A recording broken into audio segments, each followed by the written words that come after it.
Good morning students.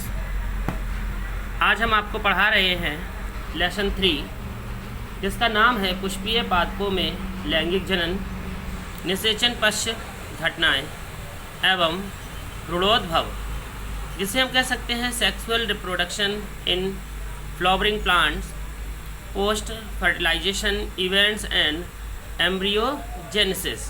तो ये आज का हमारा चैप्टर है। इस चैप्टर के अंतर्गत हम आपको बताएंगे कि किस प्रकार से लैंगिक जनन क्रिया होती है, निषेचन क्रिया होती है तथा उसके बाद कौन सी घटनाएं होती हैं जिससे बीज का निर्माण होता है। हम आपको बता रहे हैं कि नर तथा मादा युग्मक के संलयन के उपरांत भ्रूणपोष में 2 संरचनाओं का निर्माण होता है। इसमें द्वितीयक केंद्रक अर्थात प्रारंभिक भ्रूणपोष केंद्रक विकसित होकर भ्रूणपोष बनाता है और निषाक्तांड विकसित होकर भ्रूण का निर्माण करता है। भ्रूण कोश के अंदर उपस्थित प्रतिमुख व सहायक कोशिकाएं निषेचन के तुरंत बाद नष्ट हो जाती हैं। निषेचन के बाद होने वाले परिवर्तनों के अंतर्गत भ्रूण का विकास, भ्रूणपोष का विकास एवं फल व बीज का निर्माण होता है। इन सभी संरचनाओं एवं घटनाओं का अध्ययन हम इस चैप्टर के अंतर्गत कर रहे हैं। तो सबसे पहले हमारी हेडिंग थी भ्रूण का विकास एवं भ्रूणोद्भव। तो हेडिंग हम डाल रहे थे भ्रूण का विकास एवं भ्रूणोद्भव।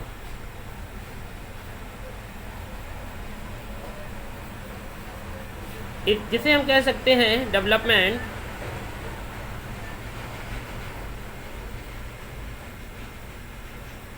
डेवलपमेंट ऑफ एम्ब्रियो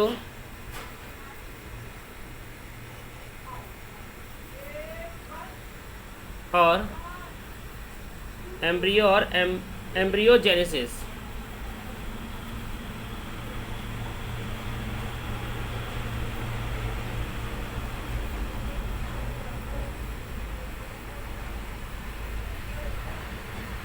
एम्ब्रियोजेनेसिस तो भ्रूण का विकास एवं भ्रूणोद्भव।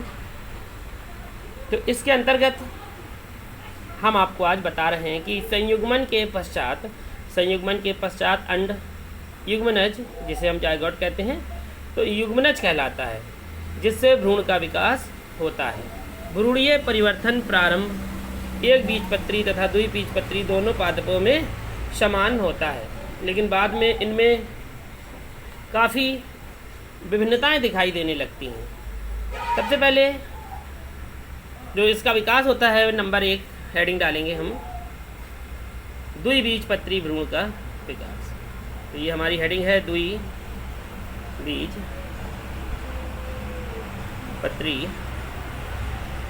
भ्रूण का विकास।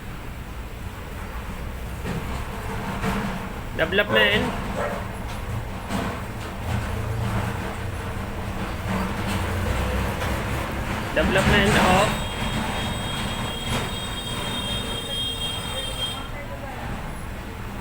डिकोटिलीडोनस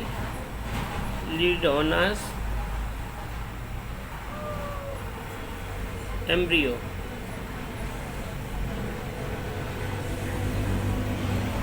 द्विबीजपत्री भ्रूण का विकास। तो सर्वप्रथम मैनस्टीन ने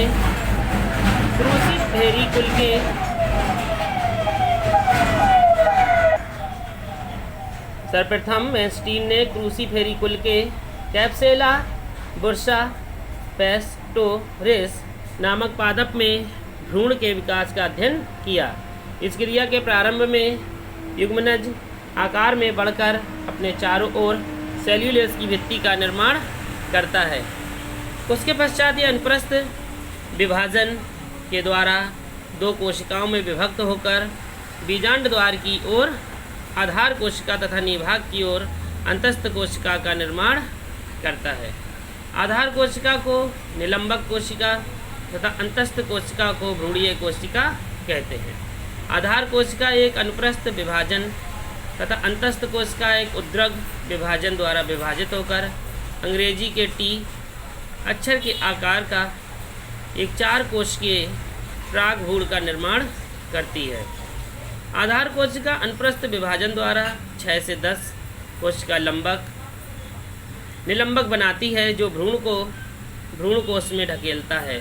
निलंबक की ऊपरी कोशिका फूलकर एक पुटिका कोशिका या चूस्कांग का निर्माण करती है तथा सबसे निचली कोशिका अधस्थीपिका कहलाती है जो विभाजित होकर मूलांकर का अग्रभाग बनाती है। तो ये था हमारा एक बीजपत्री भ्रूण का विकास। अब दूसरी हेडिंग हमारी है एक बीजपत्री भ्रूण का विकास। ये द्विबीजपत्री था। अब हमारी दूसरी हेडिंग है जिसका नाम है एक बीजपत्री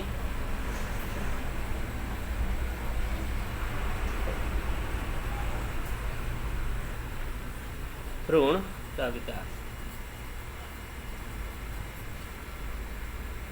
डेवलपमेंट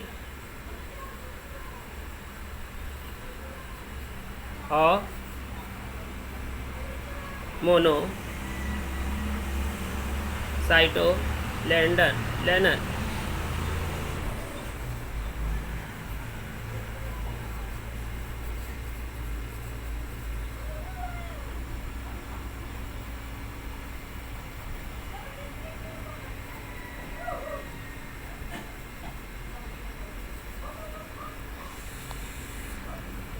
तो इसके अंतर्गत एक बीजपत्री तथा द्विबीजपत्री पादपों के भ्रूण के विकास की प्रारंभिक अवस्थाएं समान होती हैं। केवल बाद की विकास अवस्था में एक बीजपत्री भ्रूण में कुछ अंतर दिखाई देता है। एक बीजपत्री भ्रूण के विकास का अध्ययन लुजुला फॉस्टेरी नामक पादप में किया जाता है। एक बीजपत्री पादपों में युग्मनज लंबाई में बढ़कर अनुप्रस्थ विभाजन द्वारा बीजांड द्वार की ओर आधार कोशिका तथा निभाग की ओर अंतस्थ कोशिका का निर्माण करता है। आधार कोशिका से निलंबक का निर्माण होता है तथा अंतस्थ कोशिका के अनुदैर्घ्य विभाजन से 2 कोशिकाएं बनती हैं। इस प्रकार इन कोशिकाओं से टी आकार का शिशु भ्रूण बनाता है।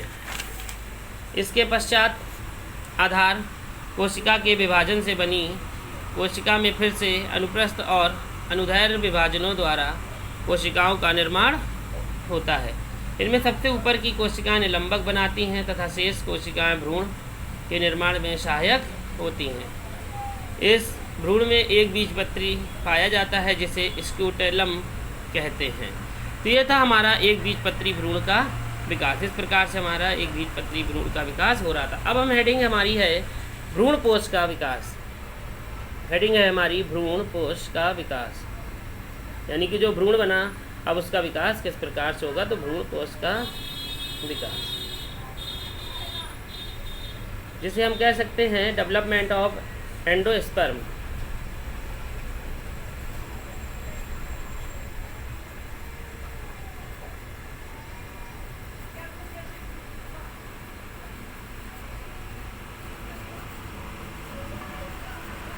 Development of endosperm.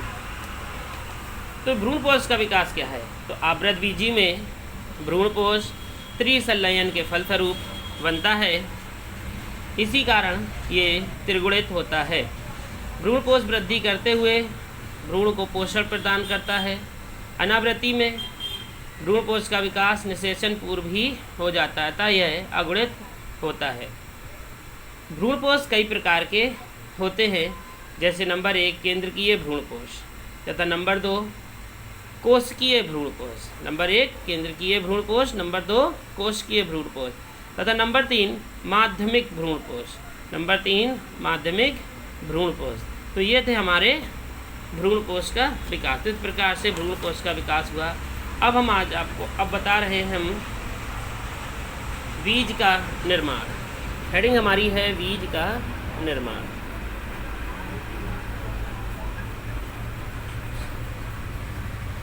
Formation of seed.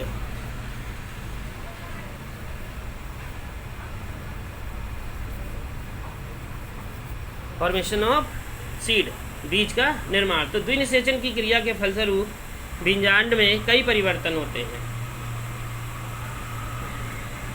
तथा बीजांड बीज में परिवर्तित हो जाता है। बीजांड के दोनों आवरण के बीजावरण का निर्माण होता है।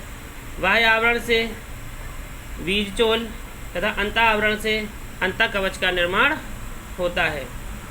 बीजांड ग्रंथ से जिस स्थान पर जुड़ता है वह एक चिन्ह नाविका या हाइलम के रूप में बीजावरण पर उपस्थित होती है।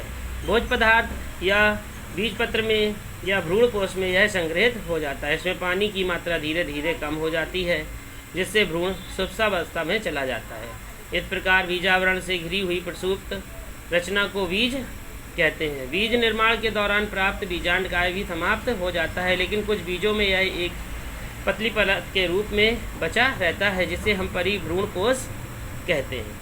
ये निम्न दो प्रकार के होते हैं। पहला अभ्रूणपोषी बीज।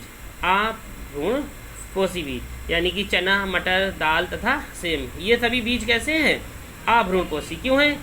क्योंकि इनमें बीजों में भ्रूणपोष अनुपस्थित होता है, इसलिए इन्हें अभ्रूणपोषी बीज हम कहते हैं।